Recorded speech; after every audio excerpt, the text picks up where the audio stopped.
Okay guys, welcome to Profiles. So, angling profiles, may I add. So, we're joined by the one and only Connor. Boss man. From OnlyFins.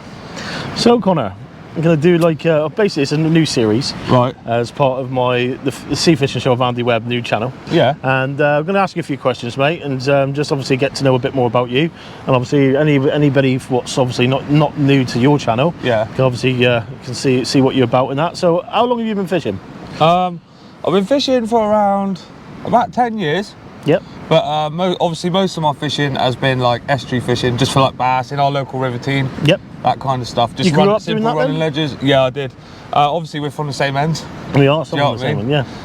And obviously where we fish, we used to have the gas works, which you can't fish on now because it's private. Yep. But I used to be down there every day after school, weekends. I think it took me a year to catch my first bass. Did it? And I mean, that's how much I really wanted it. I was just out there casting and casting and casting. Yeah.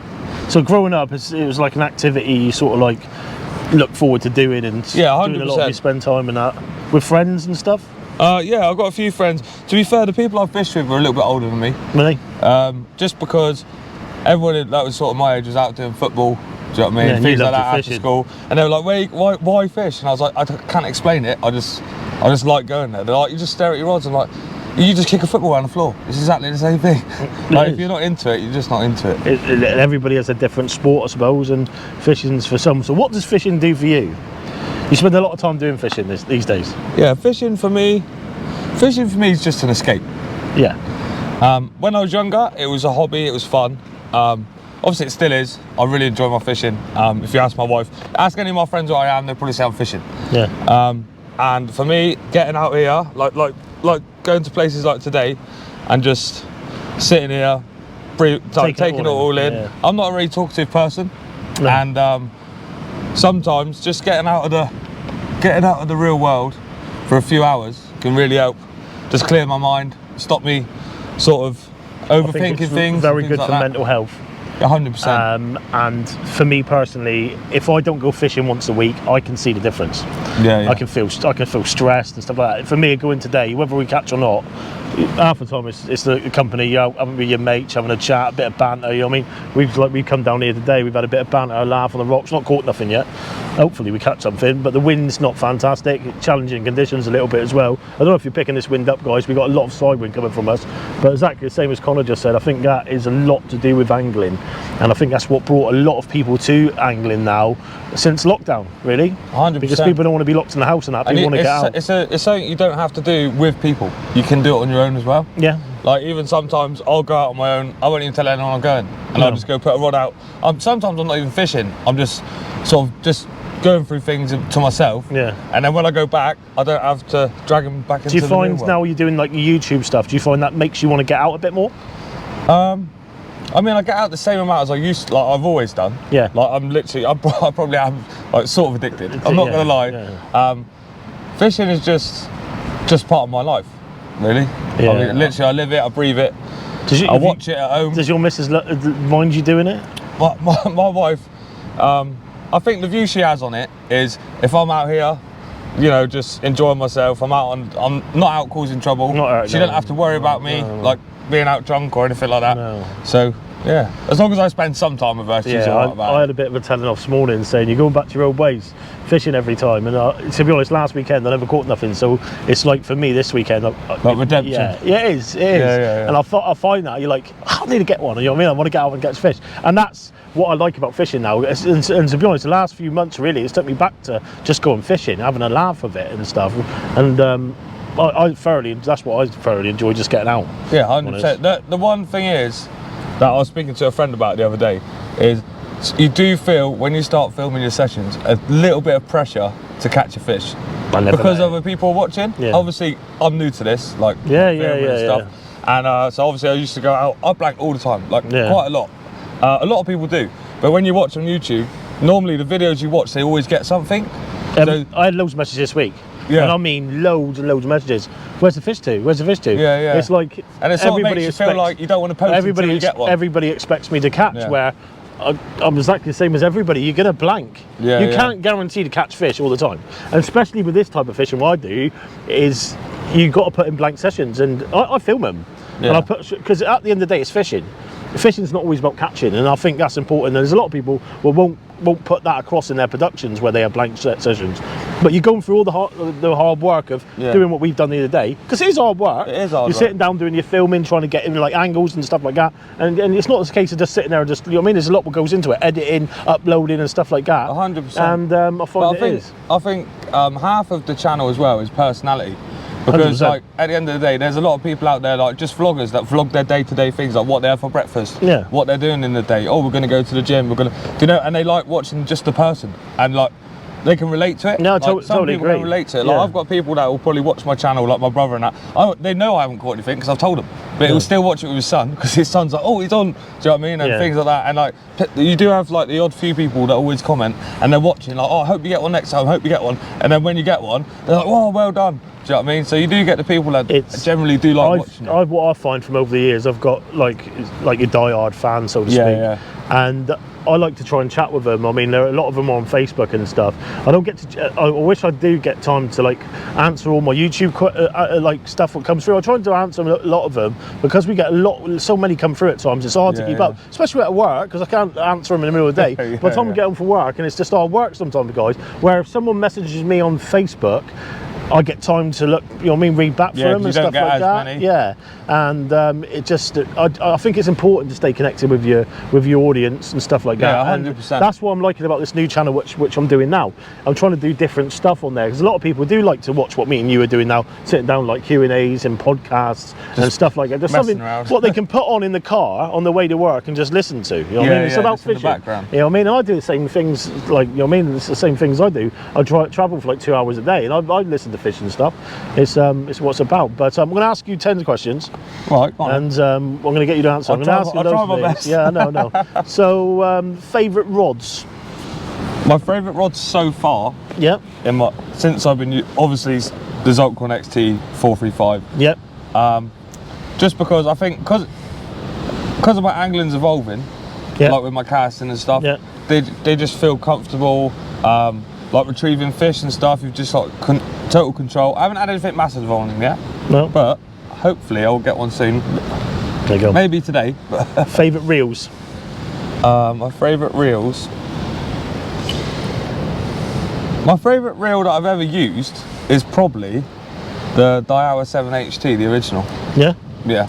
Because years ago, I did start to use one. Yeah. But then I packed it in because I kept getting too many birds' nests. Nice reel, really nice reel. Just from like standard, out of the box, like go and hit it. Yeah, that's probably my favourite. Favourite rig? The 5-foot pulley panel with a pair of size 5s, ladies and gentlemen. He loves his pulley panel, guys, doesn't he? He loves the pulley panel. So we got that. Favourite line? My favourite line. So far, you're going to have to do this because I'm going to butcher it. The Suffix? That's the one. Suffix. That's definitely what I'm preferring at the minute. I am going to put it onto my other reel as well. I did play it down a little bit in one of my videos because I had a bit of an incident where I struck for a fish and it broke, but I think that was my own doing. Suffix titanium, is it? Yeah. Yeah, I used to use it many years ago.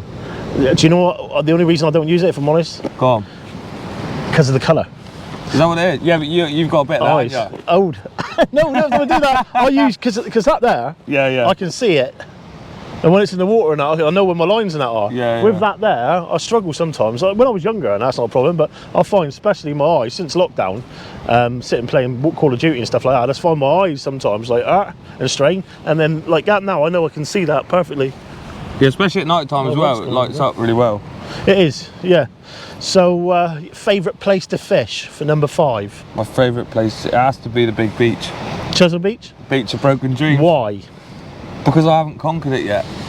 And the anticipation of, the anticipation of what you're going to catch. I've had a few species out, like cod, you know, that kind of thing. But there's fish that people have had there on the one-offs, like the stingrays, things like that. Me and Joseph were talking about earlier. Could you imagine you go up there and it just throws up a surprise like that on a beach? I've had one. There's not a lot of places you can go. I've had a big surprise in Chesil Beach. You have it happens, yeah. There's not a lot of places you can go, cast the bait out and not know what you're going to catch. No. So yeah, I got to do that. So that was number 5. Number 6. So what was you going to do for number 6? Favourite fishing memory? My favourite? Oh right, this one's going to get a bit deep, I think. I was fishing at for those of you that know Newton Abbot, there's a little bit of an industrial estate there, and it's like the top of the River Tean, just after the motorway bridge. And me and my boy Callum, big ups Callum, he's no longer with us, unfortunately, due to, I'm not going to go into it, but circumstances. And we used to fish every weekend and most weekdays. Our wives thought we were married, but yeah, we were there one night anyway, so we're sat there, there's a boat coming past. If you've been there, it's really shallow, running ledges. I've looked at him, he's gone, you're not going to cast that out, are you? And he goes, what? And he said, you know you're not going to cast that out. He put a pulley panel on, 2 squid, right? We're at the top of the river. So he's cast it out, sat there, boat's gone past, his rod's gone zzz. I thought, you got that boat? He picked up and said, nah, it's a fish. I said, you got the boat? He's like, nah, it's a fish. Anyway, he's battling it. Everyone on the boat's clapping, wait, we haven't got a net. So I've just jumped straight in the water. It's all like bogging up there, isn't it? So I'm knee deep in like mud and that. And yeah, picked it up, £7.9 bass. Do you know what I mean? And it was just unbelievable, come from nowhere, and his smile on his face when he had it. Do you know what I mean? Oh, yeah, that just, yeah, that was everything. Memories. That was everything. Yeah. That's what it's about, isn't it? Especially fishing. It's about making memories like that. And times like when you catch those sort of catches, it stays in your memory and keeps 100. You wanting to come back. 100%. And that's why I've started filming some of my sessions like with my friends and that, because at the end of the day, you know, the people that were close to him and knew that he loved fishing haven't got anything to look back on. I've got them up on the internet now, and if people wanted to go and see, they can click on there and see. I find it a bit of a photo album. Yeah. I look back through it, and I've met some fantastic people fishing. I've met some idiots as well, but I've met a lot of good friends and a lot of like really good people fishing. And I think you do that in life. At the end of the day, everybody, you sit sort of like different people have got their own sort of like. You're very laid back, you know what I mean? I can imagine you're quite a bit like me. You got your own morals and stuff like that, and you like to treat people how you treat people, basically. Yeah, and I think a lot of different people have got their own different standards in life and stuff like that. And unfortunately, not everybody can get on with each other. But I have got to look back and I see some of the memories, even with guys I don't get on with now. And I look back and I think, do you know what? It feels like yesterday. Yeah. And it goes so quick. Well, that's it. Like people come and go, but memories stay forever. They do. They do. Memories do stay forever. Places that you would like to fish. What's the best place you like to fish? Or number 8, is it? Well, in England. In England or ever in the world? We'll do one in England and we'll do one out of England. No, come on then. So in England, I would really like to go. I'd probably like to go. Well, it's Scotland. Scotland? I'd like a skate off the shore. Yeah, that's next on my list as well, so we'll be having a little play of that. Just to hold on, not even to land one, just to feel the power of that fish. Yeah, that'd be incredible. And obviously Norway. Yep. Do you know what I mean? I've never been to Norway, and to go over there and just land a fish, any fish, do you know what I mean? But just something this size, I mean, that'd be one for the books. Yeah. So we got number 9. What should we do for number 9? If you could give an angler one bit of advice for fishing, what would it be? Don't forget your imps. And don't buy cheap ones either. If you don't know what I'm on about, go to the earlier video where I was learning how to build rigs. That out. That's on the Sea Angler Adventures page, guys. We done I've been learning a lot. I don't know what episode it is, you'll have to watch all of them, but we done one with a bit of casting and rig making, and he bought these cheap imps, and I showed him how to bend them out, which was quite funny. But no, so what should we finish it off with? What decent question shall we have for number 10? Keep it clean, Andy. No, I'm just trying to think, because we're going to do, we've come up with this idea, I've come up with this idea on the rock here now. I'm going to do Joseph in a minute, and yeah, so I'm going to ask a similar sort of questions, I think. But what would be your best fish to catch ever? What fish means the most to you? You've got a big thing for bass, didn't you? You fish a lot for bass. If I could get a bass, I mean, I'm pretty confident I'm going to get a bass over £10. Yeah, right? You will, yeah. But if I could get a bass over the 15, which is a lot harder, which is going to be very hard. I mean, that's going to be a lot of hours, I think. I could get one on accident, but I mean, putting the effort in, I think if I could get a bass over £15, I'm not going to say I'll retire, but I'd be happy. I'll tell you now, I would be happy. You'll catch bigger bass fishing the Bristol Channel on less sessions than you will do around the Exeter places. Yeah. You've got a chance catching monster bass. anywhere. But if you specifically go out to like the reef marks, even where I took you up on Bream Down, and you go places like that, you can target monster bass by using big baits and just lobbing them, like, I mean, literally rod lengths out. You just don't cast. And there's a lot of places like Clevedon area and that where I used to go fishing, and we used to chuck them short using mackerel fillets and that. And I'll tell you what, it saves a session sometimes. I agree with you 100%. But the only reason, I think it's more of a you want a local one. Yeah.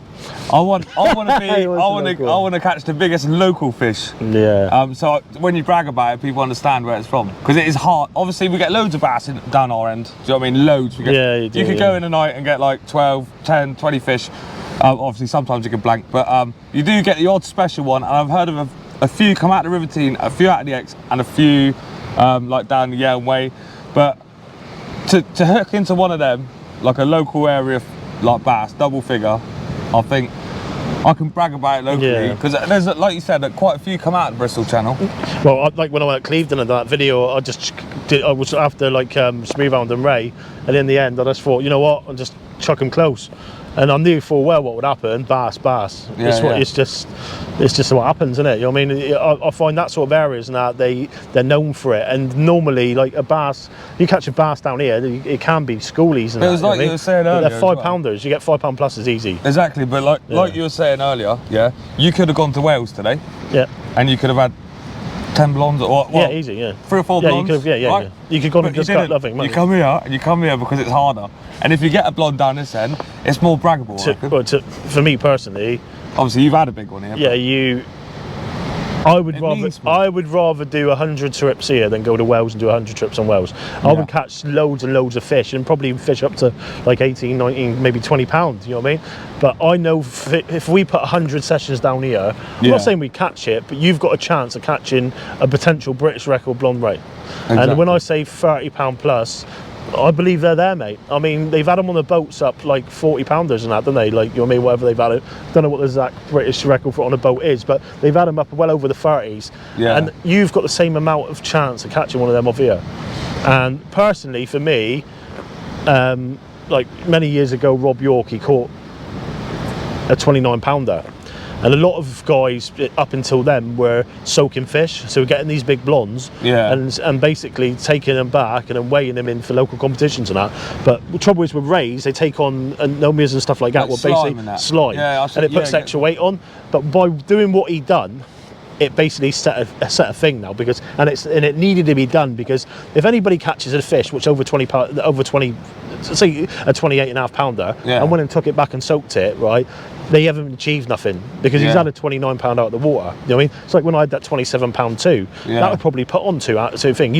I would never do that personally. And I think what he done was one of the best things ever done with blonde ray fishing for our coastline, because now you can't do it. Like the small-eyed ray rival record, it was completely soaked. You know what I mean? So he's probably like a 13-pound fish going to like whatever. Same with like Adams back then, obviously, because that's the way things used to be. But I think that's what needs to happen with this day and age now. As we like said with the angling awards, what I've done, you've got to make the changes, and unfortunately that's like it. But where we are now, I'll do one on myself. I'll get maybe you interview me or something.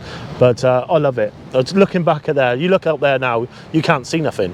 And when you're down here on your own, it can be quite daunting. It's amazing, mate. You know what I mean? It's just, it's like being stuck on a desert island, because there's no one around. And you don't want to go back up too quick either. That's a long way. But no, guys, this is Connor from OnlyFins. Do go over and check out his channel if you haven't. If you do, thank you very much. Yeah, he's obviously up and coming YouTuber. It's not been going that long now, but is at the scene big time. I mean, especially around our neck of the woods, he's up further than a lot of the anglers on YouTube who have been around for many, many years. So I think he's going to get bigger and better, and obviously go over and follow his angling journey. But yeah, okay, so that was the end of episode 1. Tight lines, and catch you in another episode. In a bit.